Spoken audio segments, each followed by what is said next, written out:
চাওক গতি অৱস্থা কি হৈছে।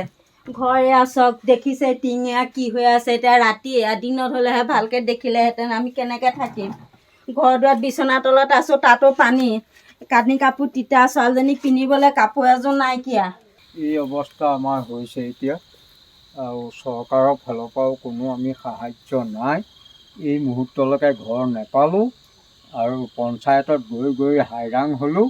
গতিকে এই প্ৰাণীটোলৈ আমি কেনেকৈ জীয়াই থাকোঁ। আজিৰ দিনত এনেকুৱা চৰকাৰৰ নীতি নিয়ম আছে নেকি? এইবাৰ পঞ্চায়ত ইলেকশ্যনলৈকে 15 বছৰ হ'ব। গতিকে ঘৰটো এতিয়াও নাই পোৱা। ID নম্বৰ থকাৰ পিছতো 2টা পঞ্চায়ত ইলেকশ্যন গ'ল 10 বছৰ, আৰু এইটো হতে 15 বছৰ হ'ব। অহা 2 মে'ৰ পৰা ইলেকশ্যন।